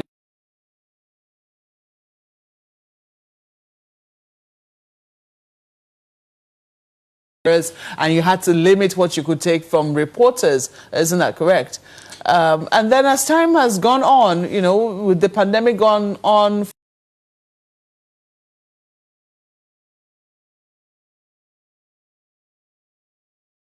how do you begin to say, hey guys, yes, we admit that this could get tiring. However, the virus doesn't seem to be tired. If there's anything, it seems to be reinventing itself. How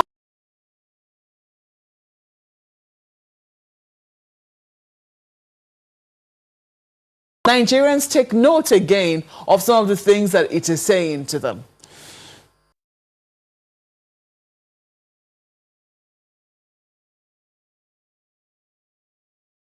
A situation that you still don't have a cure and the vaccines are not readily available.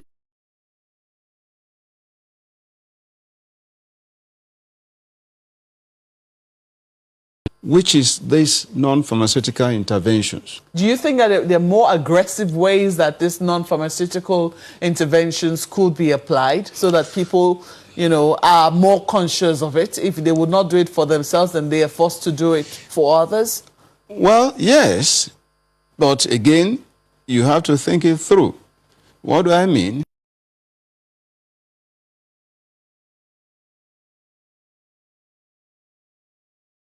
Of lockdown, which we are trying to avoid as much as possible because it has its, call it collateral damage when you do lockdown. You know what is happening in UK now, where government has been forced, as it were, to implement another lockdown. And so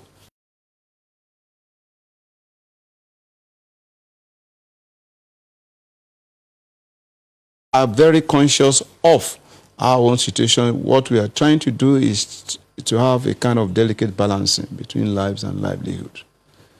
So that is that. Now, you can also implement or introduce some punitive measures. You know, yes, you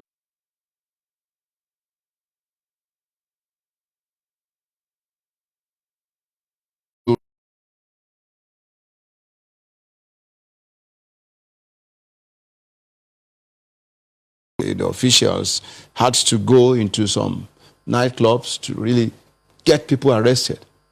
You know, so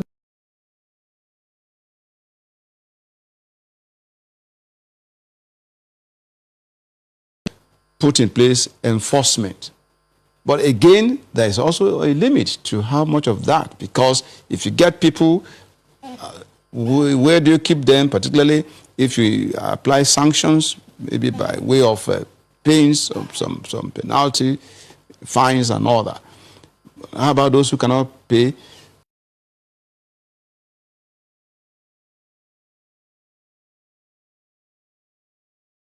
Advocacy in terms of voluntary compliance.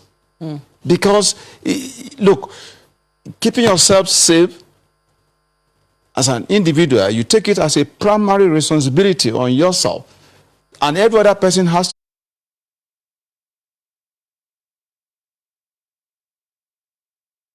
to do it that way, so that you can also, others can be safe. Do you think that the kind of advocacy needs to change? Let me give you an instance. For cigarettes, for a long time, we're just told, you know, small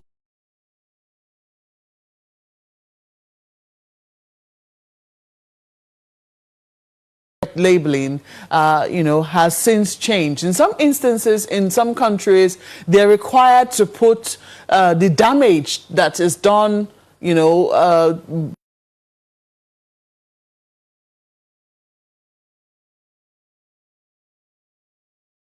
those who, especially those who want to start smoking, for instance, and even those who are smoking will seek to stop the habit. And that's, you know, as a result of, you know, re-strategizing, so to speak. Do you think that our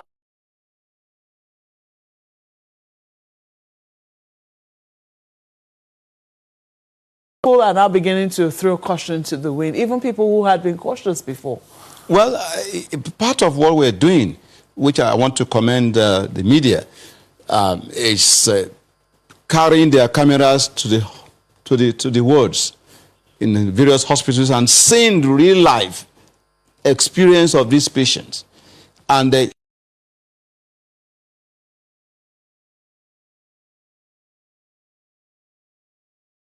been lucky to go through the experience and share their experience from personal, you know, exposure. So these are some of the other things that we're trying to do so that people can see, because I feel so bad when I hear some people still living in denial.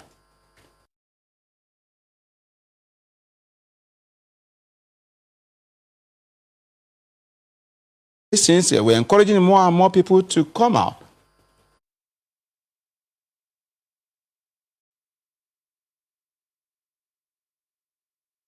particularly those who have been lucky to get over it, to share their experience. So that's part of what we are doing, so that people can really know that this thing is real. And individuals must keep safe by implementing the advisories which we have pushed out there. Let me take this to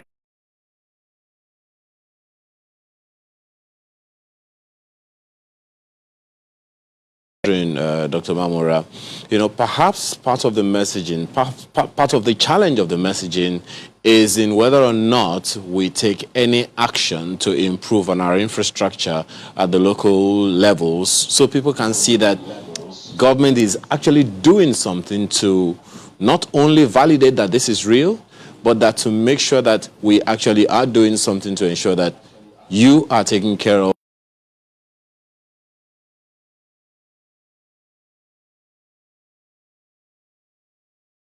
The PTF chairman said that he didn't know that we had such huge infrastructural deficit at the primary healthcare level. So perhaps if there was activity at the local levels, at the PHC levels, at the various wards,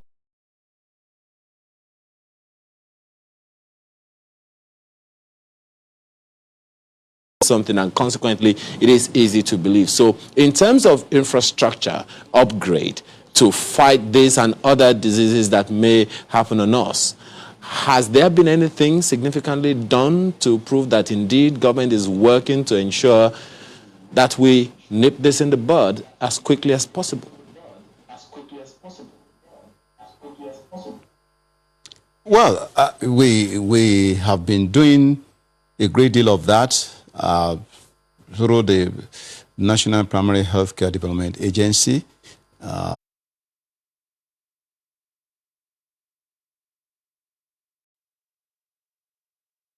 They have put in place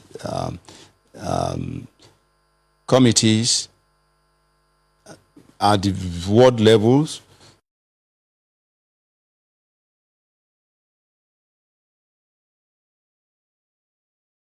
The issue of COVID-19 pandemic.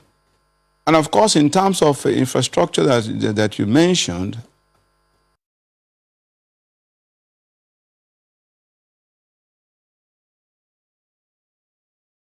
particularly the federal tertiary hospitals, the federal medical centers, and the teaching hospitals, because these are the places where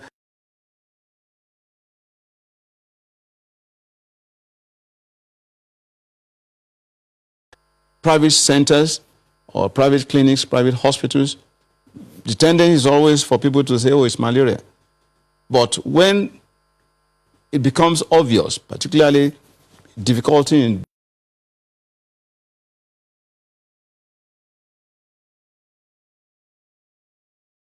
pushed to the public hospitals.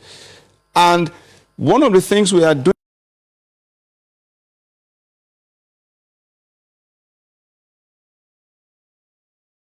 with cases. So we are encouraging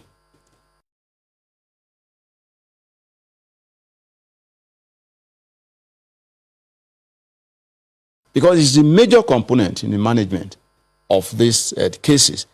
So that's a major thing that we are trying to do, and we are collaborating with the states themselves so that in their general hospitals and other centers that have been opened for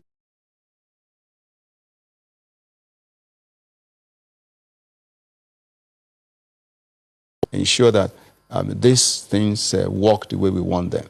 Okay, well, one other thing that, of course, is part of the solution that government has been proposing or been looking at is the information about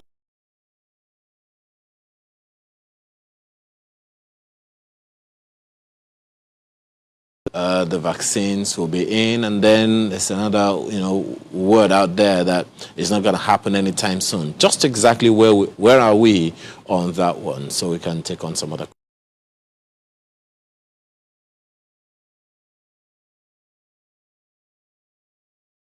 Many rivers to cross, I must say. Is it because we don't produce any of these vaccines, so we are relying on the countries where these vaccines have been produced. But what we have done, I mean, in spite of all that,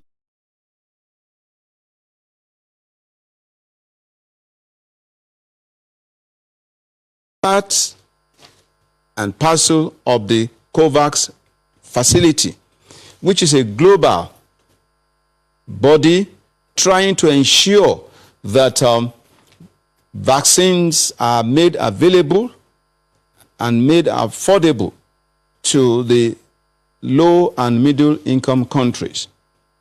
And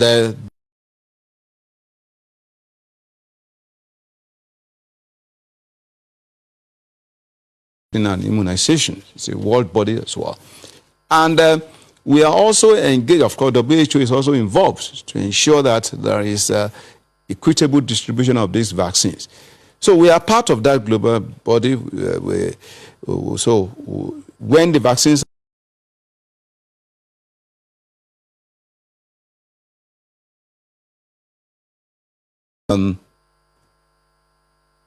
we are sure that 20% of our vaccine need will be made available to us free. And then we will then provide additional 20% at least in year 2021. Of course,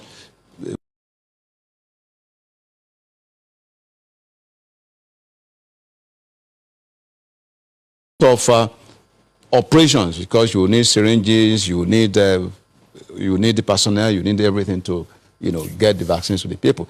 So the issues of availability, accessibility, affordability, all these issues are still there. Even the issue of accessibility, because if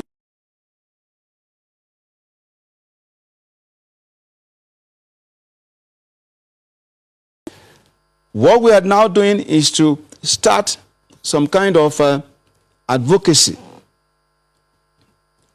even when the vaccines are not available. Let's prepare the minds of the people that this is the way to go. We will have no choice than to go for this thing. So we have commenced that, particularly from the lead agency, which is the National Primary Care Development Agency.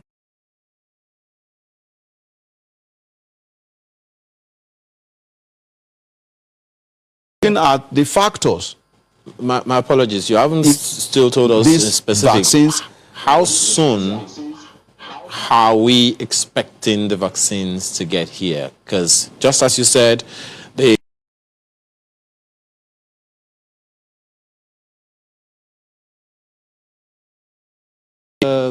solution. So how soon are we expecting, just to be clear? Well,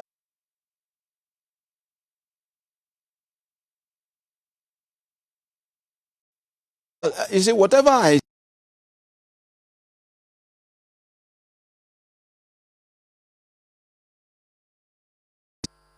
because we don't have absolute control on these vaccines. So we are also looking at what we are being told from those who are making the vaccines available. And we are not restricting ourselves to a particular one, but we will have to look at the reality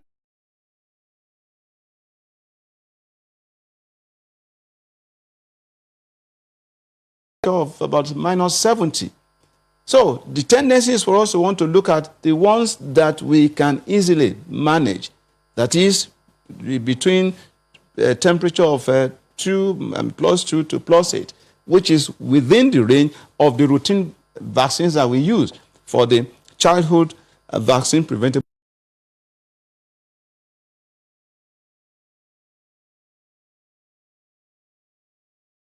And then we'll look at the cost element as well. Because, the vaccines are not free. We have to buy them. And the funds will have to be there for us to be able to. So it will be difficult for me to tell you that we are expecting the vaccines next week.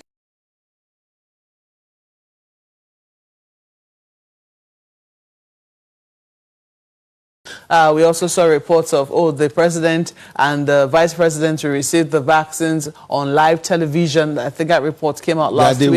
They would. Yes, so, and then we're also saying here, I'm sure a lot of people, when they pick up the Vanguard, we're wondering where this is from. Frontline workers, adults, uniformed personnel.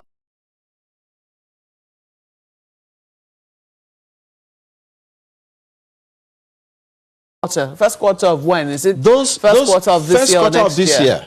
First quarter of this year, definitely. So first quarter, that's between January and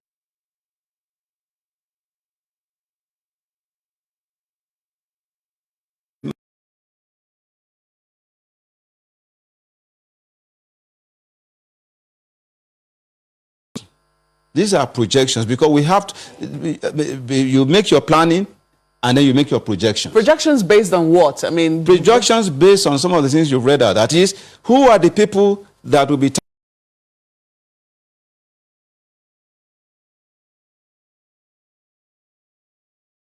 the vaccines from, because we know that right now, for a lot of the companies that are producing, they have even been bought upfront by the countries that are capable of buying. So are we confident that based on the companies that we know have been able to produce vaccines so far, we'll be able to get 90 million for Nigeria?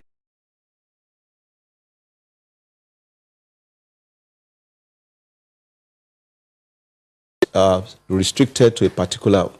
There are so many vaccines available, but we will look. You see, the process of getting these vaccines is not such that we will just go there and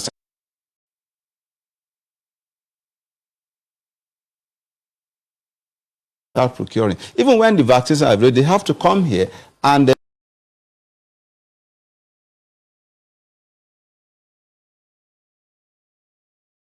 buy the vaccine and say, yes, we are good to go. And don't forget that all these vaccines that you have available being used now, they are being used under emergency use authorization.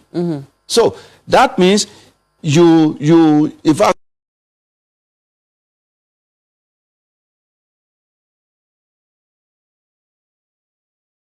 That's also another. That's another. To be indemnified just in case things go wrong.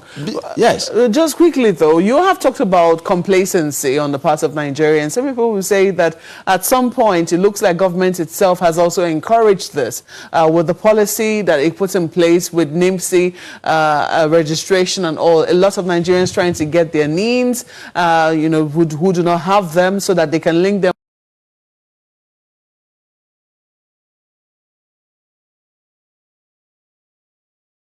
Registration offices. Even at some point, NIMSI, members of NIMSI staff saying they're going on strike because their members have caught COVID. How is that conversation going on with the PTF?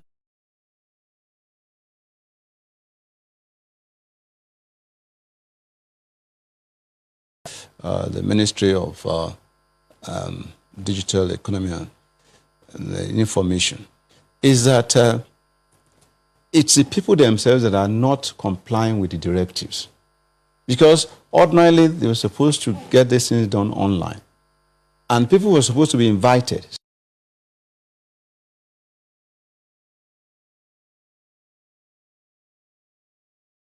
There and start getting things done on their own. So my appeal is to everyone out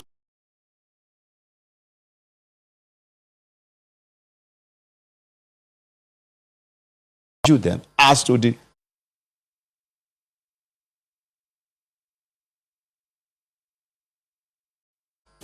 how the process can be managed. That's what I'm getting. Let us go on break now. When we come,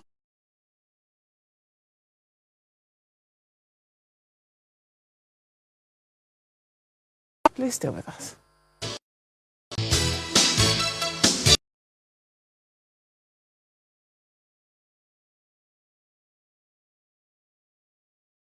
But still stressful? Put on the fan. Well, we do too. And we believe that banking shouldn't be one of them. Juju! Yes, ma'am. Please come and help people.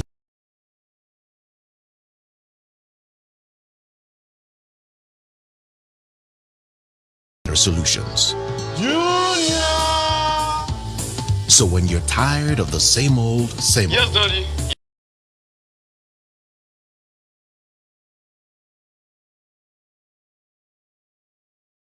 Keystone Bank is just a branch, a call, or a click away. Experience innovation that goes beyond.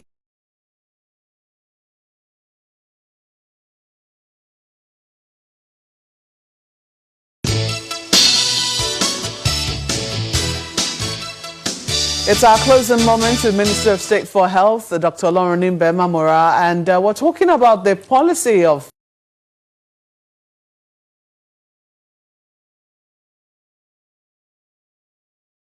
social distancing and, compliance with COVID-19 protocols. On the other hand, it seems we issue a policy that sees a mob, let's say a mass of Nigerians besieging the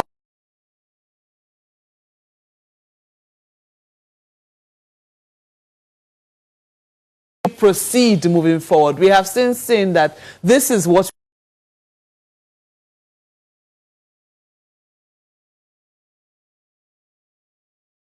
has come out as a result of it. What do you think should be done moving forward to ensure that the people are protected and also their lives are protected, which ultimately is what this linkage of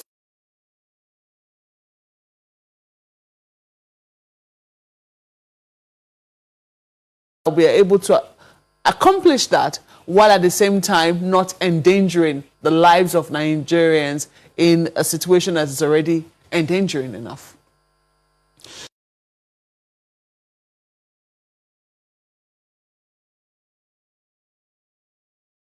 Where people are gathered in multitude and, it's like a super spreader event which we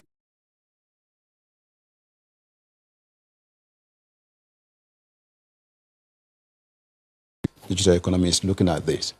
My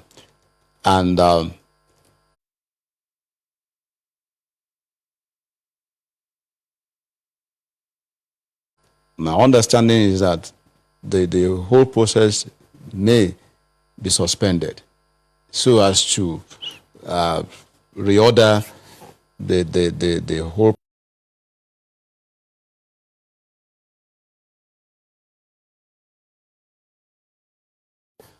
process like that. So people may have to wait and be called at intervals.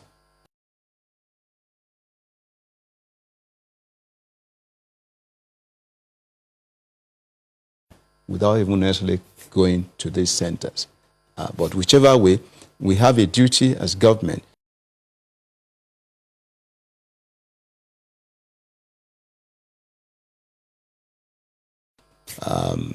what is good for the society at large. How often, are we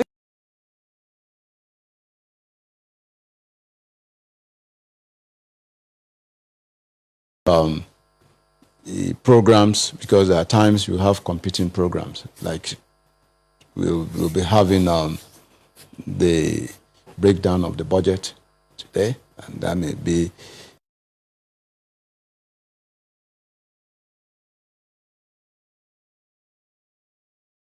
but if you don't have a briefing today, we definitely have tomorrow.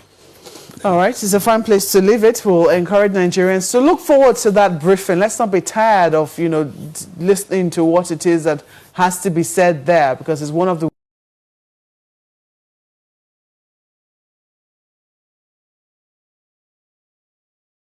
Thank you so much for coming on Sunrise Daily, Senator. Yeah, he used to be a senator. He's a medical doctor. Oloronimbe Mamora is a Minister of State for Health. Thank you for coming on Sunrise Thank you Daily. very much for inviting me. Well, that's it for this segment. We'll come back in a moment, or we'll flip to Lagos now.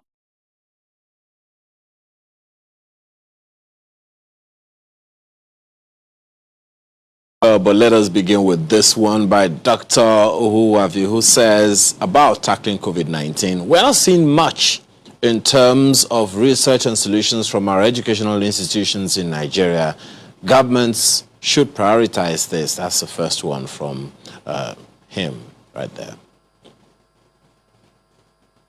Olashupo Ojo says, talking about vaccine development, says, why has Nigeria not been able to develop a vaccine?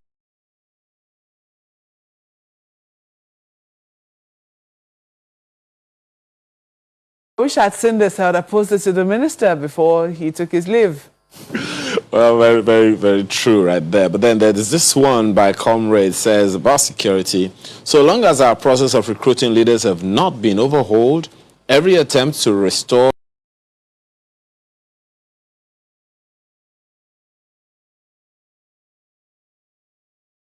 bitter truth.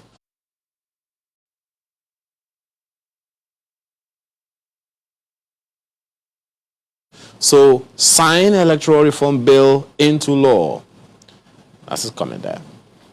And Nazak says, talking about insecurity in Nigeria, until we take the sophisticated criminality, I want to believe sophisticated criminals away,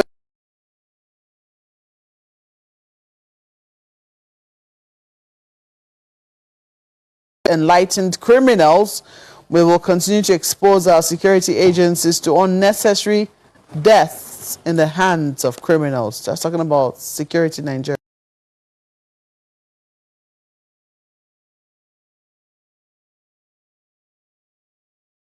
Or can we say that the men of the Nigerian army are given all that will create and sustain any will in them to fight and defeat the insurgents, hands down? These are humans and not machines nor robots, which even need servicing.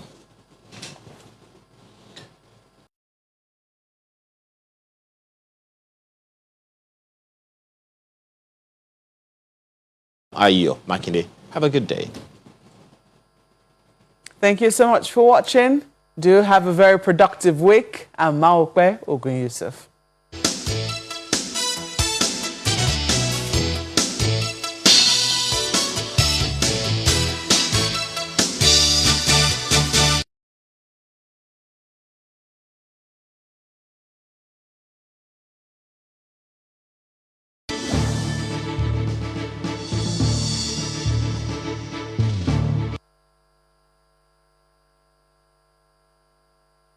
Stay connected to the world with Channels TV Podcast and get all the trending stories. Simply log on to channelstv.com.